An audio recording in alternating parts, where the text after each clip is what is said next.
this is a little more wild up here. And they have to have the equipment necessary to meet the need to respond to any threats. So we share a border, a 445-mile border with Canada. And as we've seen, there's a lot of ground to cover. That makes us vulnerable to drug cartels, human smugglers, as well as gun smugglers. So in speaking to our leadership team here to identify areas where we're making a real difference, but where the challenges remain, I wanted to come here literally, physically, and thank them, but also, like, what else do you need? You know, what are the perpetrators of crimes doing? How are they possibly trying to get ahead of us, and how can we respond accordingly? So we have to protect the border, secure our neighboring fields and pastures and small towns and our cities, and make sure that they have the best crime-fighting tools that money can buy. That's why in my most recently adopted budget for 2026, I allocated an additional $8 million to bring to the northern border.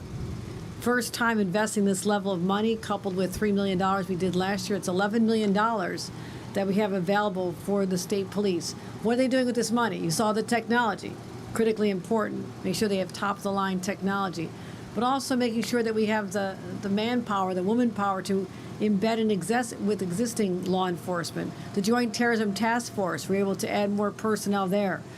6 new investigators, people that are experts in finding out how we can link the dots together to solve crimes.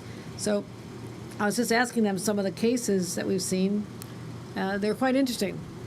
We had one case in St. Lawrence County. We used license plate readers to link a vehicle to a major drug trafficker, and they confiscated 55 pounds of cocaine that otherwise they would have gotten away with. And that's the main point here. In March, state police investigators used drone technology with infrared lights to track down a dangerous fugitive who actually fired on law enforcement officials in Vermont. That's how dangerous this person was. As also, we've been busting Venezuelan nationals. They had this crime ring, and they were going and robbing ATMs all over the state. We also caught a would-be mass shooter as he crossed the border from Canada. So these are just a few examples of the thousands of cases that this incredible elite unit is involved with every single year.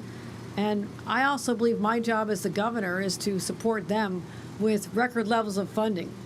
You know, since I've been governor for 4 years, we've invested almost $3 billion in local law enforcement. This is for our county sheriffs, our police departments, our chiefs of police, and help them do what law enforcement does best. Also critically important to me is coordination.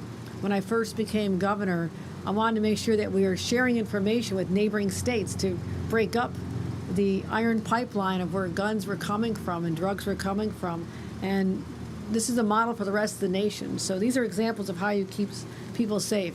I'll also, as an aside, say you don't keep people safe by gutting essential programs that fund law enforcement with federal dollars. And unfortunately, that's exactly what we've seen out of the administration in Washington. And we've lost literally billions of dollars nationwide that should be going to our law enforcement efforts, because my number one priority is keeping people safe, and that should be the priority of our other partners in government. And also, you think about the deployment of resources at the federal level. There are plenty of real criminals coming across the border or who are already here. As I mentioned, human traffickers, gun runners, drug dealers. But the efforts to allocate so many resources to the raids on our businesses, like you saw in Cato just last Thursday, a company that manufactures nutrition bars, over 70 people that were taken from the workplace, including moms, 6 moms with kids under the age of 1. One was breastfeeding her child. This family separation does not make us safer. What we're doing here makes us safer.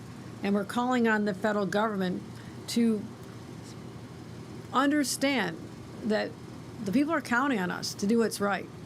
And that means making sure that the money keeps flowing, that the resources are allocated in a way that stops the dangerous, the worst of the worst, the violent criminals, which is what we were all told to be the case.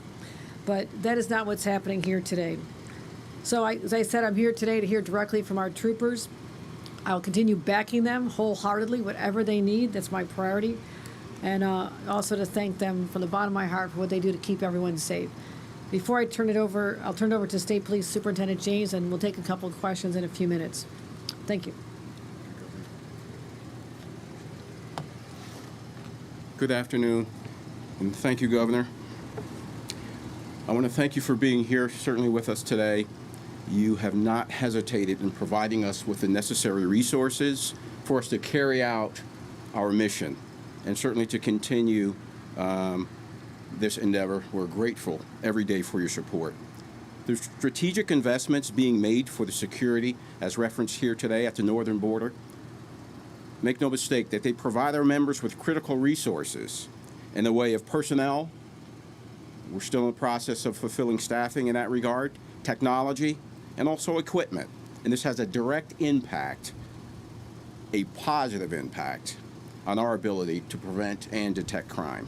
The challenges that we face along the northern border, they are unique, no doubt they're unique.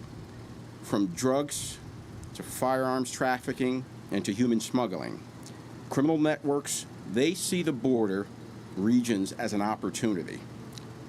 The crimes that they commit, they do not stop at the border.